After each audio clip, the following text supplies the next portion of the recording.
There are a lot of extremely talented drivers in motorsport, and quite a lot who have been Formula 1 worthy. However, getting into Formula 1 doesn't necessarily require talent. Instead, it comes down to two things: when you're racing, and how successful your father is. Today I'm going to talk about someone who has a lot of talent, but in the other categories is not so strong. So let's dive into the history of Jacob Collier's long-lost cousin, and whether we'll ever see him in F1 again. Okay, they don't really look alike. On with the video.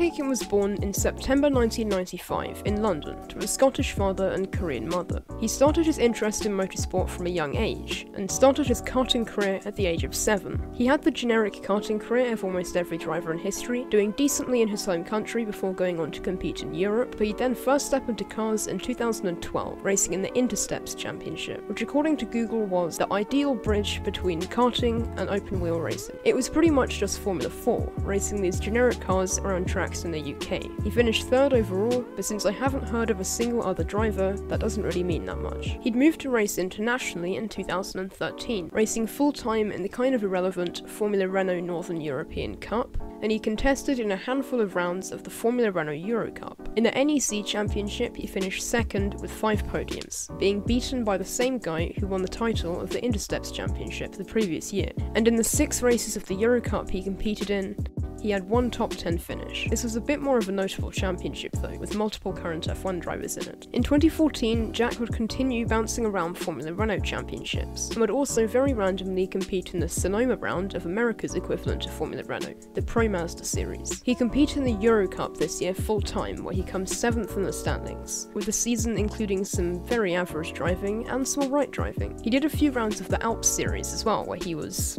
fine, and in Pro Mazda he was also fine. Not great, not terrible. 3.6. 2015 would be Jack's breakthrough year. Racing in the Euro Cup, the Alps Series, and the Pro Mazda Winterfest all full-time, he'd win all 3 of the championships. Interestingly, this was the year where Formula Renault had much less notable drivers, but still, a championship is a championship. He won 32% of the races he entered this year, winning the Euro Cup title by 13 points, the Alps title by 5 points, and the Pro Mazda Winterfest by just 1 point. An impressive year. This caught the eyes of an F1 team, something all drivers dream for, and in early 2016 it was announced that Jack would be joining the Renault Driver Academy. This would give him the opportunity to race in the GP3 series in 2016, a championship containing some serious talent at the time: Charles Leclerc, Alex Albon, Nick de Vries, Alex Palou, and many more. With a win and 7 podiums, Aitken would come 5th in the series, just 1 point behind rival Jake Dennis, but beating drivers such as de Vries, Palou, and of course big man Santino. He'd also contest rounds in Euro Formula Open, although Euro Formula Open is effectively an indoor karting session but with cars, and since he came 8th in the standings having competed in just 2 rounds, I wouldn't really count that towards anything. He'd continue in the 3rd tier of single-seater racing in 2017, and would finish as the runner-up in the championship,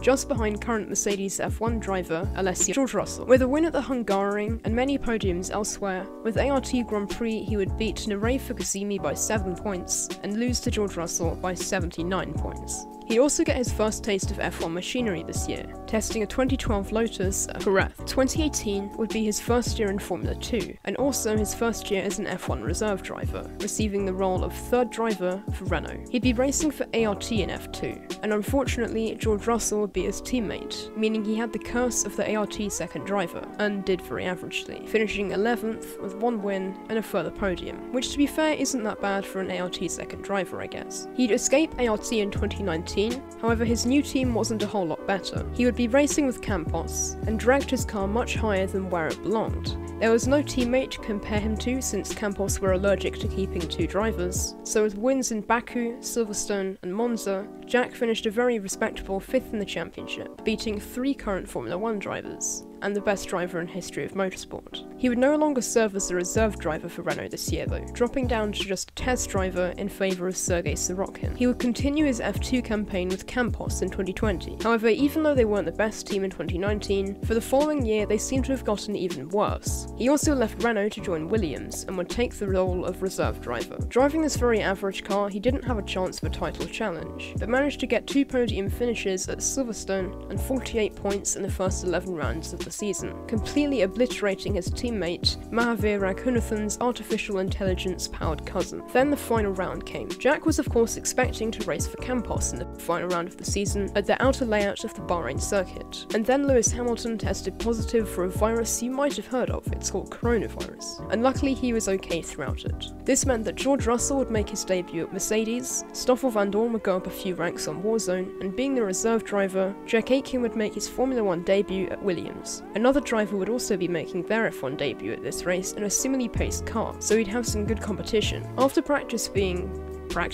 he would qualify 18. This was 6/10 ahead of fellow rookie Fittipaldi, ahead of Raikkonen, and less than a 10th behind far more experienced teammate Latifi. Slightly embarrassing. His race would go quite well. He was running in 15th until he crashed. He misjudged the throttle out of the final corner, which made the whole race kick off. Luckily, he was able to continue and finish 16th out of the 17 drivers who finished, just ahead of Fittipaldi. He showed good pace, and I'd say it was a decent Formula 1 debut. Not aided by missing a round, he finished 14th in the Formula 2 standings. It was confirmed for 2021 that Jack would leave F2 and would move to sports car racing, driving a Lamborghini for Emil Frey Racing alongside Consta Lappalainen in the GT World Challenge, keeping his role as the reserve driver for Williams in Formula 1. However, after Matteo Nannini left HWA in F2 after round 1, supposedly to focus on F3, when it was actually that his sponsor left him, Jack found his way back to F2, driving for HWA from round 2. Though HWA's F2 mechanics had no experience in this category. They all came from Formula E and DTM, meaning the team was pretty much the Muppets running a single-seater equivalent of a G-Whiz. And with a very talented teammate, the team could probably have been beaten in the team's championship by the Ineos Grenadiers. He still did alright though, coming close to points on a couple of occasions, while still racing in GT alongside. However, during the 24 hours of Spa, Aitken was involved in a scary accident at Eau Rouge, of which he fractured a vertebra, he broke his collarbone and bruised his lung, meaning he was out of racing for a while. Fortunately, he made a full recovery, but it meant he left Formula 2 after 3 rounds. So the question we're asking is, will we see Jack Aitken in Formula 1 again? And in my opinion, the only time we could see Jack racing in F1 again would be filling in as a reserve.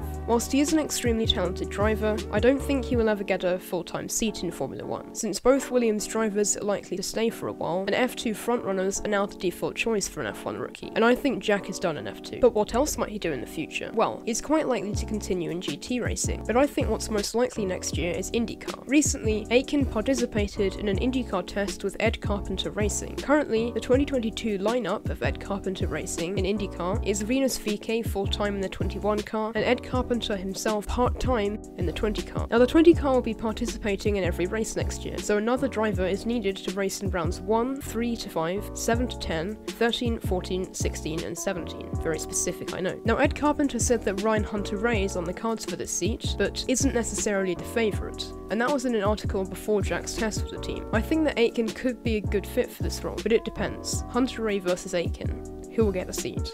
I hope you enjoyed this video, a remake of the original celebrating its first birthday. If you enjoyed the video, consider liking it and subscribing to the channel, since it would mean a great deal to me. Join my Discord server with the link in the description, and follow me on Twitter and Instagram. But with that, I'm Daniel. Have a nice Christmas.